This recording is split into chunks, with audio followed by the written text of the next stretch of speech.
Amém. João capítulo 8. Vamos ler até o versículo de número 11. Amém. Entretanto, Jesus seguiu para o Monte das Oliveiras. Ao amanhecer, ele voltou ao templo e todo o povo achegava-se ao seu redor. Então, ele se assentou e lhes ensinava. Os escribas e fariseus trouxeram até ele uma mulher surpreendida em adultério. Forçaram-na a ficar em pé no meio de todos e disseram a ele: Mestre, esta mulher foi apanhada em flagrante adultério. Assim sendo, Moisés na lei nos mandou que tais mulheres sejam apedrejadas. Todavia, tu que dizes a este respeito? Eles falavam assim para reprová-lo e terem alguma coisa de que o acusar. Mas Jesus, inclinando-se, escrevia na terra com o dedo, como se não tivesse ouvido. Porque insistiram na pergunta, ele se levantou e lhes disse: Aquele que dentre vós estiver sem pecado, seja o primeiro a lhe atirar uma pedra. E novamente inclinou-se e escrevia na terra. Então, aqueles que ouviram isso, sendo convencidos por suas consciências, foram se retirando um por um, começando pelos mais velhos até o último. Jesus foi deixado só, e a mulher ficou em pé onde estava. Quando Jesus se ergueu, não vendo a ninguém mais, além da mulher, disse a ela: Mulher, onde estão aqueles teus acusadores? Ninguém te condenou? Disse ela: Ninguém, Senhor. E assim lhe disse Jesus: Nem eu te condeno. Podes ir e não peques mais. Amém? Pode se assentar, meu irmão. Glória a Deus. Louvado seja o nome do Senhor. Essa é uma palavra muito conhecida, né, no nosso meio. Tenho certeza que a maioria de nós aqui, vocês lá atrás, lá, chegar agora, Pai do Senhor, glória a Deus. Vou conhecer hoje o Macotinho, glória a Deus, é bênção. Irmãos, essa é uma palavra muito conhecida, né, de todos nós. Tenho certeza que todos os irmãos que têm o contato com a palavra de Deus já meditaram nesse texto. E talvez já utilizaram também dessa expressão, né, onde Jesus aqui fala para a mulher que não a condenava e que ela não poderia mais pecar. Mas vamos meditar, não sei se os irmãos já perceberam, eu costumo fazer uma leitura, uma pregação textual e ir meditando versículo a versículo para nós ir pegando aqui a revelação do texto.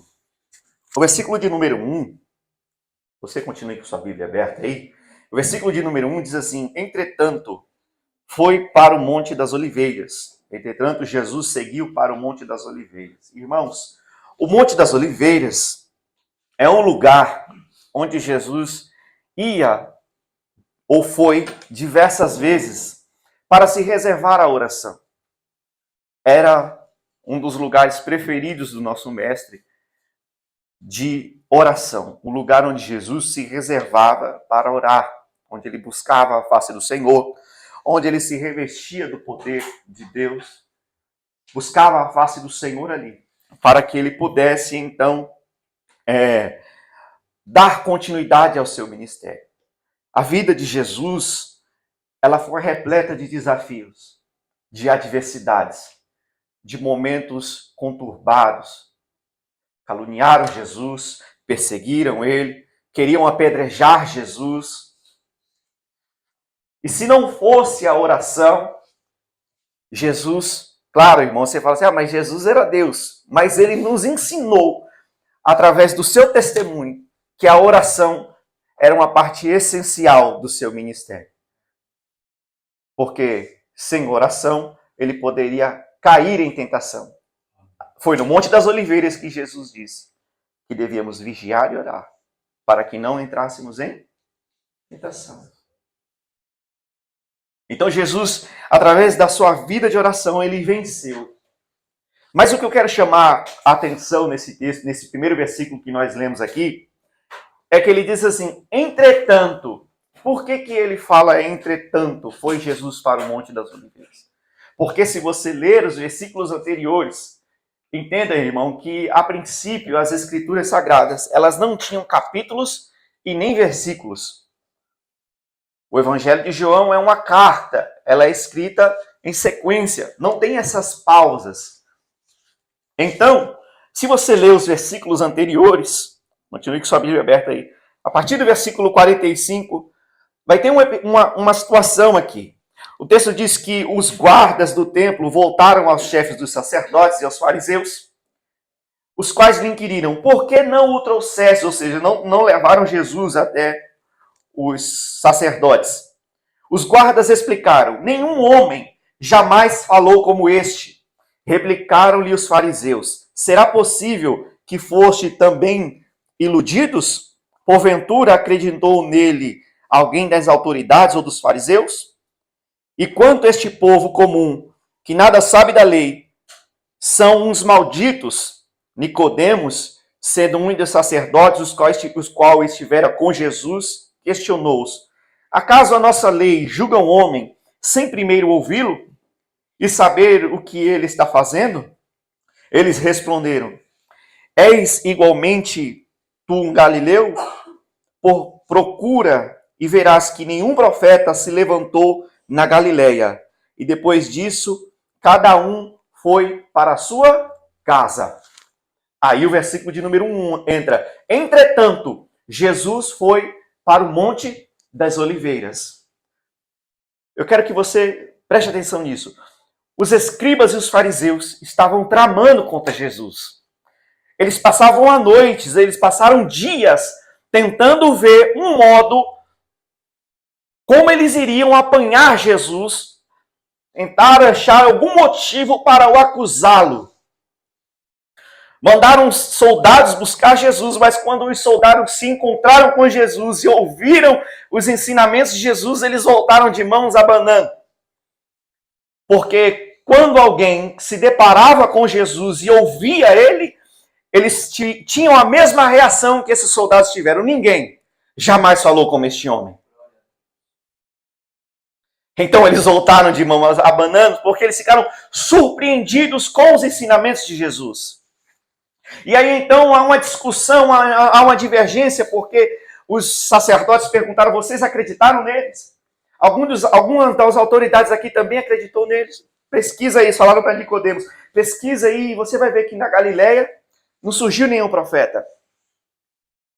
E então cada um foi para a sua casa, mas Jesus foi para o Monte das Oliveiras.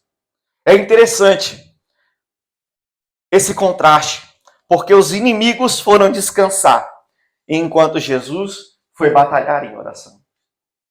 Nós precisamos aprender com isso, irmão. O mundo, ele não está brincando. O inimigo das nossas almas, ele não está brincando. A palavra de Deus diz que ele está como um leão ao nosso derredor, bramando, buscando a que ele possa tragar. Ele está esperando apenas uma oportunidade para nos derrubar, para nos tirar do caminho. E Jesus, com este ensinamento aqui, talvez não seja isso, talvez isso não esteja evidente no texto, mas nós percebemos isso, que enquanto aqueles que estavam tramando contra Jesus foram descansar, ele diz, não, eu vou orar, eu vou continuar buscando, eu vou continuar me revestindo. E muitas das vezes, irmãos, nós falhamos nisso. Nós entramos no descanso também. Nós paramos. Nós deixamos. E aí é onde nós estamos correndo um grande perigo. Precisamos entender, irmãos, que é essencial essa nossa vida com Deus. Jesus se despiu de toda a sua glória, se tornou como um de nós, um homem, sujeito às mesmas paixões, sujeito a tropeçar, a cair. Ele se esvaziou. Ele era Deus.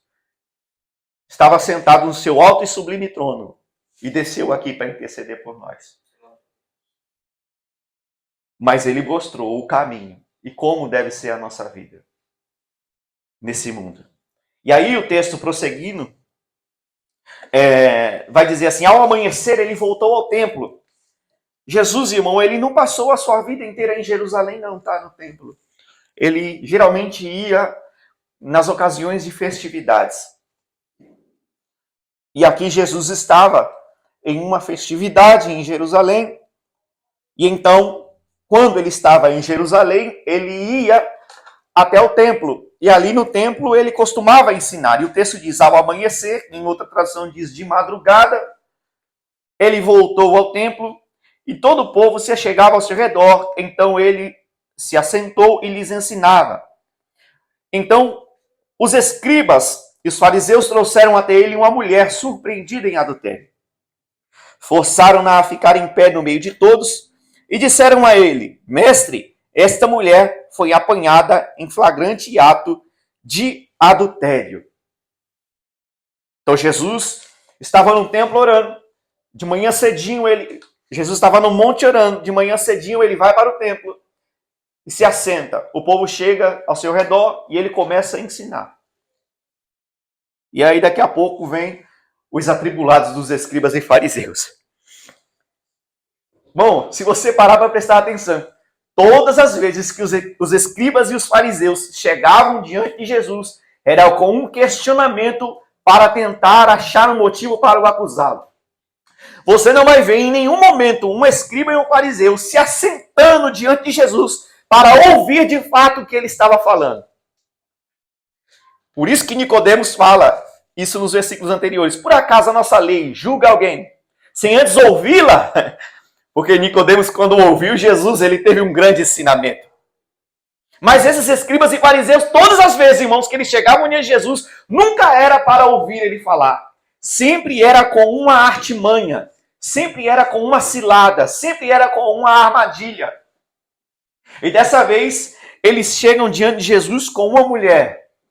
E eles chegam e colocam essa mulher no meio daquele povo. Ou seja, humilhando-a publicamente. E disseram a Jesus, mestre, essa mulher, ela foi apanhada no ato, em flagrante adultério. E o que significa adultério, irmãos? Eu tenho certeza que todos os irmãos aqui talvez saibam o que significa, mas eu já ouvi muitas pessoas não saberem discernir o que é, ou melhor dizendo, não sabe discernir a diferença entre os pecados relacionados à área sexual. Todo mundo que está aqui, eu acho que é adulto, né? E às vezes a pessoa pergunta, o que é fornicação? O que é adultério? Eu vou ler aqui para você umas palavrinhas. Adultério é uma relação sexual ilegal. É uma relação ilícita com uma pessoa casada. Ou é uma infidelidade marital. Logo, se em uma relação sexual ambos os indivíduos tiverem cônjuges, ou apenas um deles, isso é caracterizado como adultério. O adultério é incompatível com as leis de vida familiar no reino de Deus. Desde o começo, Deus estabeleceu o casamento unindo duas carnes e fazendo somente uma. Cometer adultério é quebrar essa aliança e ficar sob o julgamento divino. Explicando de novo. Se duas pessoas forem casadas e essas pessoas tiverem relações sexuais fora do seu casamento, é adultério. Se apenas uma delas for casada e tiver uma relação com uma pessoa solteira, é adultério. Então, porque tem gente que pensa que aquele que é solteiro não está cometendo o adultério, só o que é casado. Você está errado se você pensa assim. O que é solteiro também está cometendo adultério. E o adultério, irmão, é um pecado que fere um princípio que Deus estabeleceu desde a criação.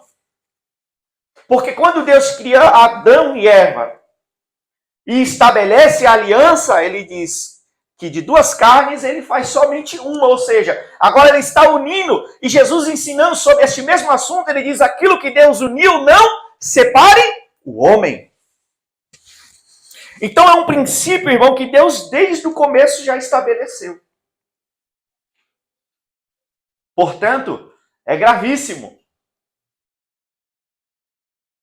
É claro, irmão, que hoje se coloca pecados sexuais em um nível agravante, assim, e às vezes desconsideram os outros. Né?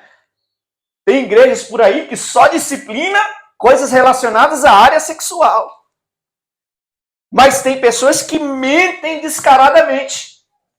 Que tem a língua, irmão, né, que bate lá no dedão do pé. Pessoas que são falsas, pessoas hereges. Você sabe qual é a raiz da palavra herege? É divisão, não é somente aquele que distorce a palavra. Pessoas que criam grupos dentro de igreja. Pessoas que causam divisão. Pessoas que roubam dentro da igreja, irmão. Que dizem cristãos. Mas que se entremetem em coisas dessa vida, irmão, que não condizem com o reino, mas só voltam para a área, mas só falam da área sexual. Tem igreja que só disciplina isso.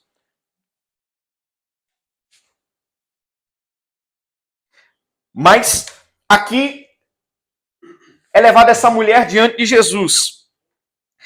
E aí, é interessante porque o texto, no versículo de número 4, no versículo de número 5, diz assim, assim sendo, Moisés, na lei, nos mandou que tais mulheres sejam apedrejadas. Todavia, tu o que dizes?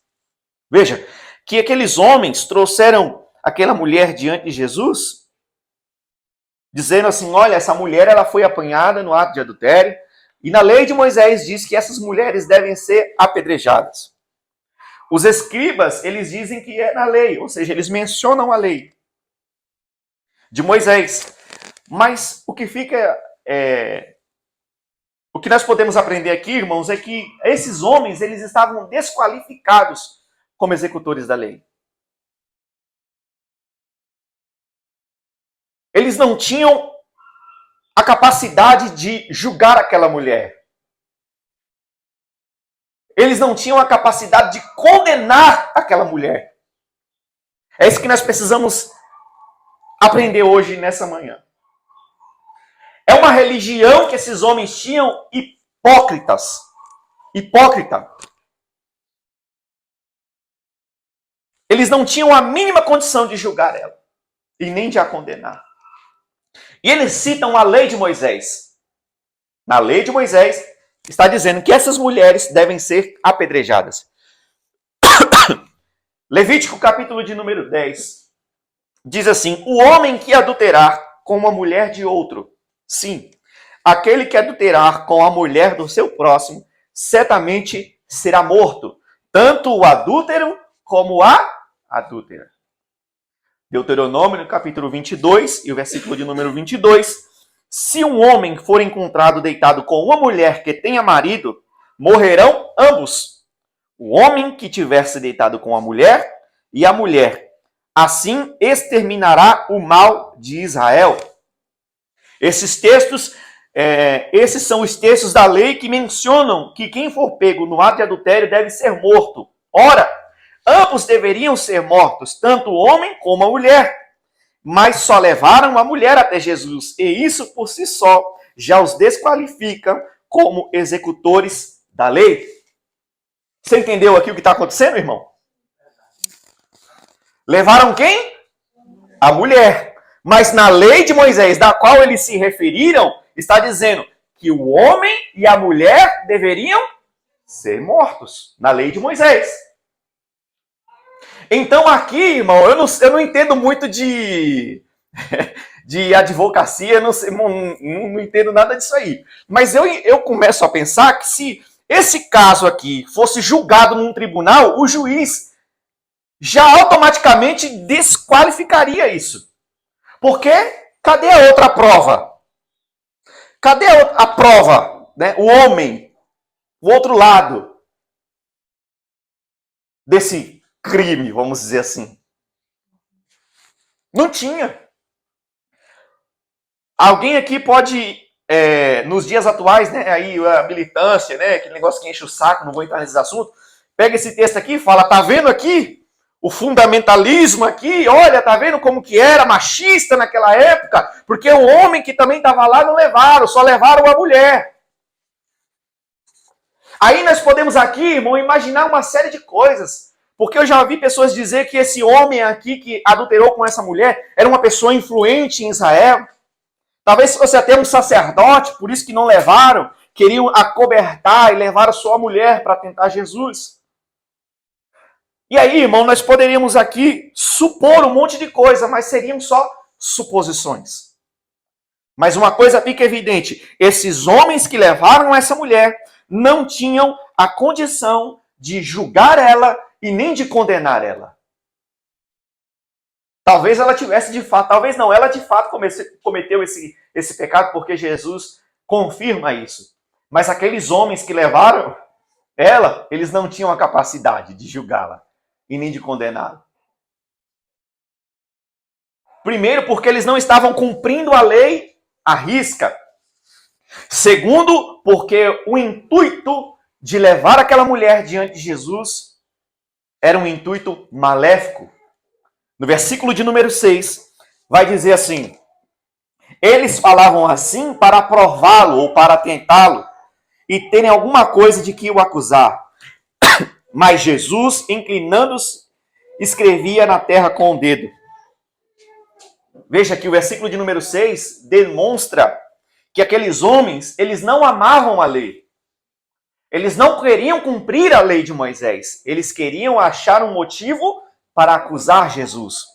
Porque talvez se Jesus tivesse dito assim, ela cometeu o adultério, então apedreja ela. Aí sabe o que talvez os fariseus fizessem? Fossem até os romanos e disseram, tem alguém lá que é rebelde, está querendo apedrejar a mulher. Por quê? Porque o Império Romano era quem determinava quem deveria morrer e quem deveria ficar vivo. Não foi assim com Jesus? Eles mataram Jesus? Não, eles levaram até quem? Pilatos, até os romanos. Porque era eles que deveriam ser os executores. Então, se Jesus tivesse dito, talvez assim, apedreja ela, eles tinham motivo para acusar Jesus. Eles iam levar até os romanos e dizer, olha, esse homem aqui, mandou apedrejar, mas é vocês que têm que fazer isso. É um rebelde, está incitando aí. E se Jesus tivesse talvez assim, não, vocês não podem apedrejar essa mulher. Aí eles iriam colocar em dúvida o ministério de Jesus. Porque talvez Jesus estivesse tolerando o adultério. Mas aí o versículo de número 7, né?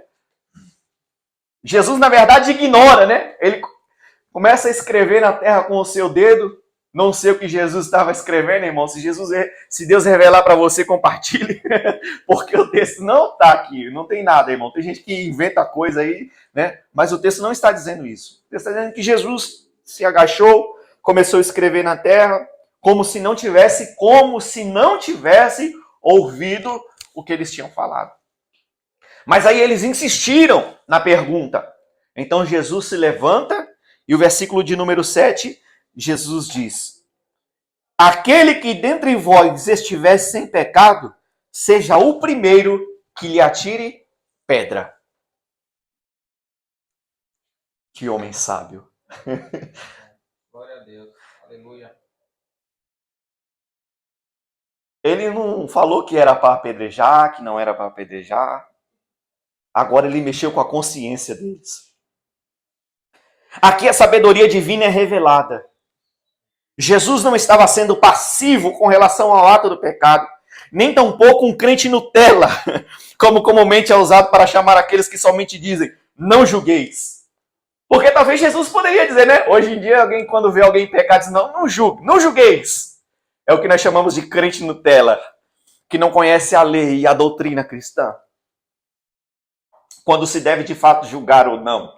A Bíblia diz, Jesus foi quem falou que nós não devemos julgar segundo a aparência, mas segundo a reta justiça. Jesus sabia que nenhum daqueles homens estavam aptos para acusar aquela mulher. nem tampouco para executá-la, e também conhecia as suas reais intenções para estarem ali. Então ele disse: aquele que dentre vós estiver sem pecado, seja o primeiro a atirar a pedra. O que nos chama a atenção, irmão, nessa expressão de Jesus aqui, talvez nós já tínhamos lido e relido e talvez não tenhamos prestado atenção nisso, mas foi uma interpretação que eu tive. O que me chama a atenção aqui nessa colocação não é de que Jesus disse que quem estivesse em pecado deveria atirar a pedra, mas que se houvesse apenas um, poderia iniciar o apedrejamento. E isso nos leva a refletir sobre alguns textos bíblicos que expõem a condição pecaminosa do homem. Preste atenção, Jesus disse assim: aquele que estiver sem pecado seja o primeiro a atirar a pedra. Jesus não disse assim: aquele que estiver sem pecado, atire pedra. Ele não disse isso. Ele disse: aquele que estiver sem pecado seja o primeiro. Era mais ou menos, eu entendi dessa forma. Era como se Jesus estivesse dizendo assim: estivesse somente um dentre vocês que estivesse em pecado, ele inicie o apedrejamento.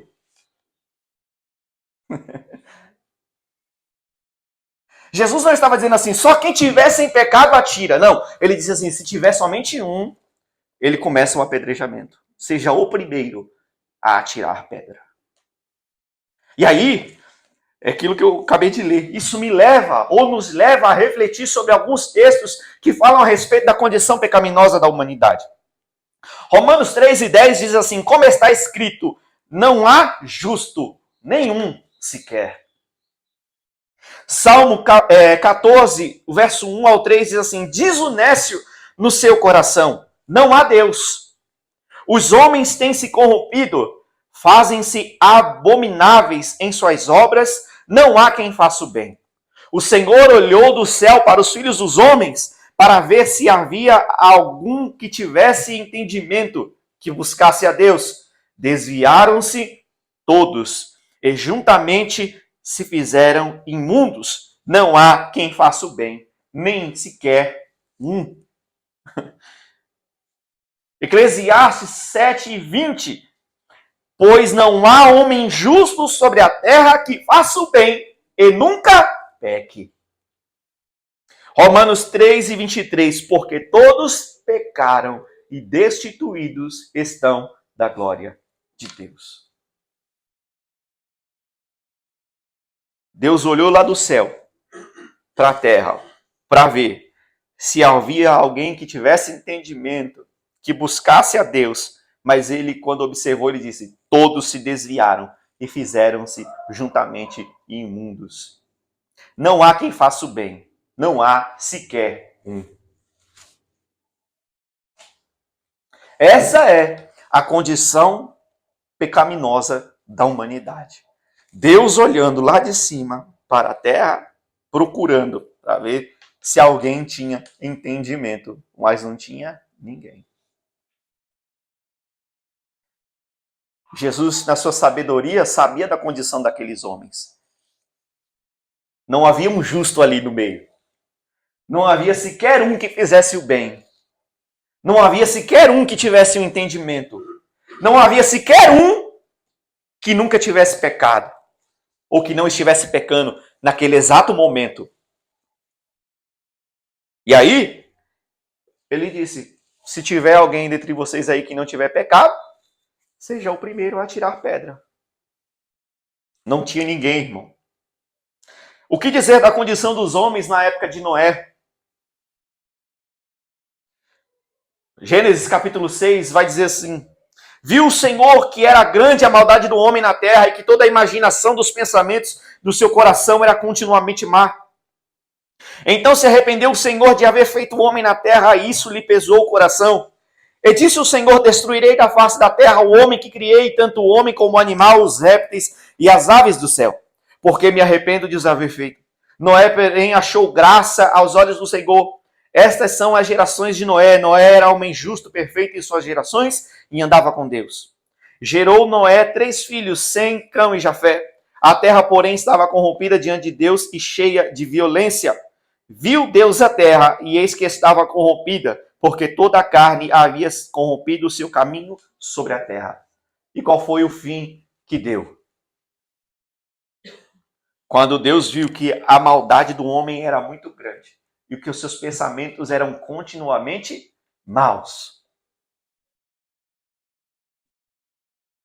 Gênesis capítulo 18 fala sobre a cidade de Sodoma e Gomorra, irmão. E o que me chama a atenção, por que eu falei que não tem sequer um? O que me chama a atenção, irmão, é que em Sodoma e Gomorra não foi achado 10 pessoas que fizessem o bem. Você se lembra desse episódio, irmão? Eu vou ler aqui rapidinho para você. Chegando-se Abraão, Abraão se chegando diante de Deus, disse para Deus assim, destruirá também o justo com o ímpio? Abraão fazendo uma pergunta para Deus, dizendo assim, você vai destruir o justo com o ímpio, ou seja, junto os dois? Aí, ele diz assim, se porventura houver 50 justos na cidade, destruirás e não pouparás o lugar por causa dos 50 que ali estão? Longe de ti que faças tal coisa, que mates o justo com o ímpio, de modo que o justo seja como o ímpio, esteja longe de ti, não fará justiça o juiz de toda a terra? Então disse o Senhor, se eu achar em Sodoma 50 justos dentro da cidade, pouparei o lugar todo por causa deles. Aí, Abraão continua dizendo assim, olha, Senhor, eu estou me atrevendo. Se porventura faltar 5, de 50, faltarem 5, destruirás toda a cidade por causa dos 5? Ou seja, ele está dizendo assim, se tiver 45, o Senhor vai destruir? Aí ele diz, não, por causa desse... Estou aqui, tá, irmão? Resumindo o texto. Por causa desses 45 aí, eu vou poupar a cidade. E aí, irmão, Abraão começa a diminuir o número de pessoas. E se for 30? 20? E se tiver 10? E toda vez ele fala assim, olha, não se ire, né, eu vou me atrever. Se tiver só 10, o Senhor poupará? Aí ele falou, se tiver 10 justos, eu vou poupar a cidade inteira. Aí então Abraão fica quieto. E quando os homens vão, os anjos do Senhor vão até Sodoma e Gomorra, não tinha. Não tinha 10 para fazer com que Sodoma e Gomorra fosse poupada da destruição. O Senhor olhou do céu para a terra e não viu sequer. Essa é, irmão, a condição pecaminosa da humanidade. E agora? O que faremos? Qual será a nossa esperança? Qual será a nossa salvação? Versículo de número 8, continuando. Nós vamos entender qual será a nossa salvação. Ele diz assim, e novamente se inclinou à terra, escrevia, e então o texto diz, então aqueles que ouviram isso, sendo convencidos por suas consciências, foram se retirando um por um, começando pelos mais velhos até o último. Jesus foi deixado só, e a mulher ficou em pé, onde estava. Veja, que quando Jesus disse aquilo, Jesus volta, né? E começa a desenhar de novo na terra. Desenhar, eu falei desenhar e estava escrevendo. Meu texto diz escrevendo. E aí o texto diz que aqueles homens, a sua consciência os acusou. E começou pelos mais velhos e foram indo embora até o mais novo. Porque talvez eles começaram a refletir a condição em que eles estavam. E eles viram que eles não tinham condição de julgar aquela mulher. Então todos eles foram embora. E aí ficou só a mulher em pé.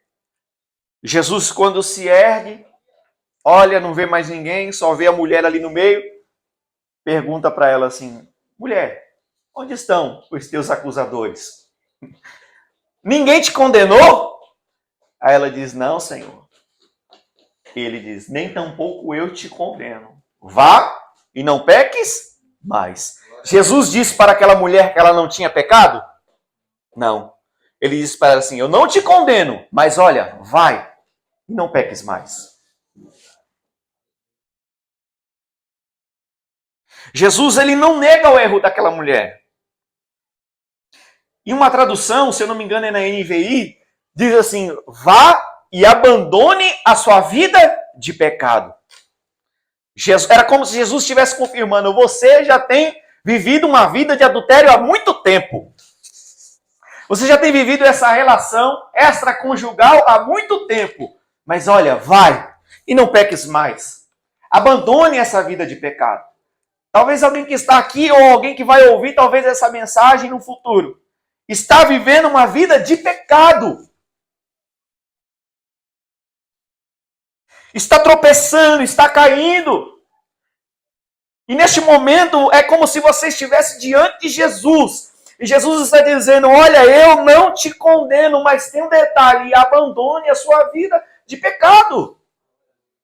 Vá e não peques mais.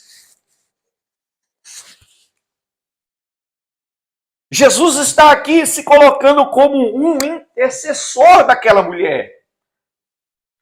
Tiveram ali os seus acusadores, tiveram ali os algozes daquela mulher, aqueles que queriam apedrejar ela e ao mesmo tempo arrumar um motivo para acusar Jesus.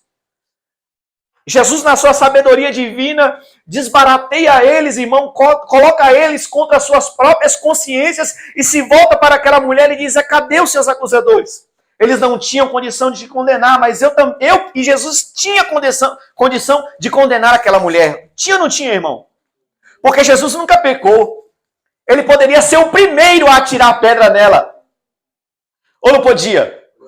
Podia, porque Jesus era judeu e ele vivia sob a lei de Moisés. E na lei de Moisés dizia que quem foi pego no ato de adultério deveria ser morto. Jesus poderia, é mesmo, vou pegar aqui a pedra agora, nesse exato momento, e apedrejar aquela mulher, mas Jesus não fez isso, irmão. Jesus diz, eu não te condeno. Aleluia. Mas vai e não peques mais. Sabe por que Jesus disse, eu não te condeno? Porque João 13,17 diz assim, porque Deus enviou seu Filho ao mundo, não para que julgasse o mundo, mas para que o mundo fosse salvo por ele. Jesus tinha totais condições de pegar a pedra e apedrejar aquela mulher, mas Deus enviou Jesus para o mundo, não para que condenasse, não para que julgasse o mundo, mas para que o mundo fosse salvo por ele. Glória a Deus. Romanos 4:7 diz, bem-aventurado aqueles cujas iniquidades são perdoadas e cujos pecados são cobertos. Bem-aventurado o homem a quem o Senhor não imputará o pecado. Deixa eu dizer uma coisa para você aqui nessa manhã. Você é um bem-aventurado. Você é feliz demais, irmão. Glória a Deus, aleluia. Por quê? Porque as suas iniquidades foram perdoadas. Porque os seus pecados foram cobertos pelo sangue de Jesus, que foi vertido lá na cruz, irmão. Aleluia. Bem-aventurado o homem a quem o Senhor não imputará pecado. Irmão, naquele dia, muitas pessoas, o pecado vai ser imputado sobre elas e elas vão ser condenadas. Mas você que acreditou na mensagem, mas você que se arrependeu dos seus pecados, mas você que abandonou a sua vida de pecado, aleluia, irmão, você está perdoado. E o pecado não vai ser imputado sobre você. Romanos 5:6 diz, pois quando ainda éramos fracos, Cristo morreu ao seu tempo pelos ímpios, porque dificilmente haverá quem morra por um justo, pois poderá ser que por um homem bondoso alguém ouse morrer, mas Deus dá prova do seu amor para conosco, em que quando ainda éramos pecadores, Cristo morreu por nós. Quando ainda éramos fracos, Cristo morreu por nós. A seu tempo, ele morreu pelos ímpios. Éramos, eu e você, ímpios, sem Deus no mundo, sem esperança, sem salvação.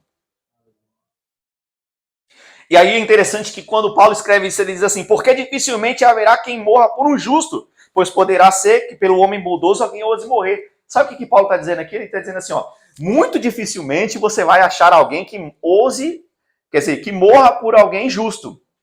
Olha, mas pode ser que talvez apareça alguém que dê a sua vida em troca de alguém bondoso. Pode ser que aconteça. em troca do bondoso.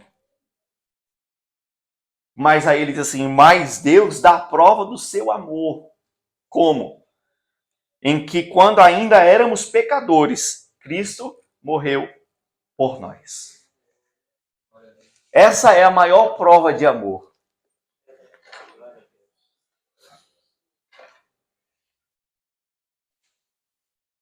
Estávamos eu e você, irmão, na mesma condição daquela mulher. Diante de Jesus. Cheio de pecado. Vivendo uma vida, irmão, toda errada. E Jesus disse para aquela mulher, eu não te condeno, mas vai e não peques mais. Às vezes a gente necessita, irmão, desse tipo de mensagem na nossa vida. Jesus dizendo para a gente, para de pecar. Precisa mudar.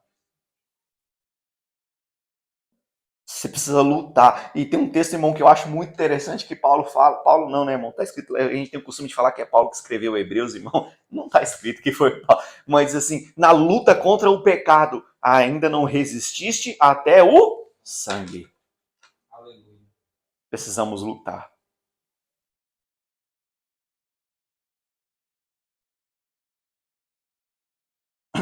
Hoje, como diz aí, né?